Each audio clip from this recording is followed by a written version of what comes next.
اچھا یہ 10,000 کا بکرا لایا ہے، میں 15 کا لے کے آؤں گا۔ یہ اچھا یہ ایک بکرا کر رہا ہے، میں 2 بکرے کروں گا۔ اچھا میں بڑا تگڑا اور تندرست بکرا لاؤں گا تاکہ لوگ کہیں کہ دیکھو محلے میں اس کا بکرا کتنا تندرست۔ عبادت کی تعریف کیا ہے؟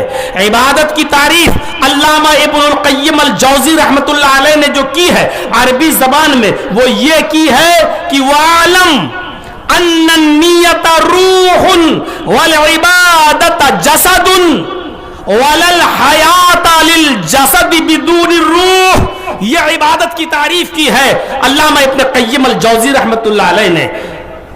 وَعَلَمْ جان لو، سن لو، أَنَّ النِّيَّةَ رُوحٌ نیت روح ہے، وَالْعِبَادَةَ جَسَدٌ عبادت جسم ہے۔ دیکھیے ہماری باڈی 2 چیزوں سے مل کر بنی ہے، ایک تو باڈی ہے اور ایک روح ہے۔ روح اور جسم سے مل کر یہ شریر تیار ہے، اگر روح نکال دی جائے تو جسم کی کوئی حیثیت نہیں ہے۔ آپ کا بیٹا جو آپ کی آنکھوں کا ٹھنڈک ہے، آپ کی آنکھوں کا تارا ہے، ابھی اگر اس کے اندر سے روح نکال لی جائے تو 2-4 گھنٹے رونے پیٹنے کے بعد، 7-8 گھنٹے رکھنے کے بعد آپ اپنے اسی آنکھوں کے نور کو، اسی لخت جگر کو، اس آنکھوں کی ٹھنڈک کو آپ اپنے گھر میں نہیں رہنے دیں گے، اٹھا کر قبرستان میں لے جائیں گے اور دفن کر دیں گے۔ کیوں؟ کیونکہ اب یہ جسم بغیر روح کے بیکار ہے، بغیر روح کے اب یہ جسم بیکار ہے، اب اس جسم کی کوئی حیثیت نہیں ہے، اب اس جسم کی کوئی حیثیت نہیں ہے کیونکہ روح نکل چکی ہے۔ تو عبادت کی روح بتائی ہے۔ اب آئیے ذرا ہم اب جو چیز بتا رہا ہوں وہ سننے کے لائق ہے۔ علامہ ابن قیم نے کیا کہا ہے؟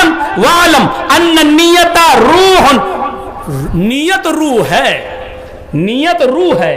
کوئی بھی عبادت آپ کریے، اگر اس کے اندر نیت اچھی ہے تو وہ عبادت زندہ ہے، اگر اس عبادت میں نیت بیکار ہے تو وہ عبادت بیکار ہے، وہ عبادت مردہ ہے، اس کی کوئی حیثیت نہیں ہے۔ تو ان النیت روح، نیت روح ہے، والعبادت جسد، اور عبادت جسم ہے، عبادت جسم ہے۔ وَلَا الْحَيَاةَ لِلْجَسَدِ بِدُونِ الرُّوحِ، اور جسم جو ہے بغیر روح کے کوئی زندگی نہیں ہے۔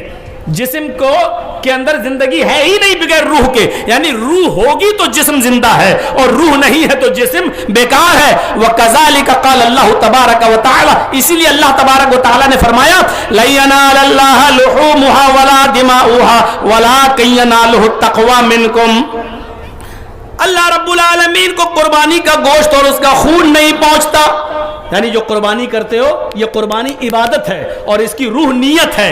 اگر آپ اچھی نیت سے قربانی کر رہے ہیں تو قبول ہے، اور قربانی میں اگر آپ کی نیت ٹھیک نہیں ہے، اچھا یہ 10,000 کا بکرا لایا ہے، میں 15 کا لے کے آؤں گا۔ یہ اچھا یہ ایک بکرا کر رہا ہے، میں 2 بکرے کروں گا۔ اچھا میں بڑا تگڑا اور تندرست بکرا لاؤں گا تاکہ لوگ کہیں کہ دیکھو محلے میں اس کا بکرا کتنا تندرست ہے، ماشاءاللہ اس نے کتنا موٹا تازہ بکرا کیا۔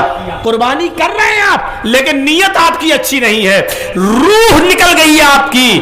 اللہ نے کیا کہا؟ تم جو قربانی کرتے ہو اس کا گوشت اور اس کا خون ہمارے پاس نہیں پہنچتا، بلکہ ہم تو اس کی نیت دیکھتے ہیں، اس کی روح دیکھتے ہیں۔ یعنی نیت کیا ہے؟ اللہ کہتا ہے وَلَكِن يَنَالُهُ التَّقْوَى مِنكُمْ، تقویٰ پہنچتا ہے ہمارے پاس، نیت اچھی ہونی چاہیے۔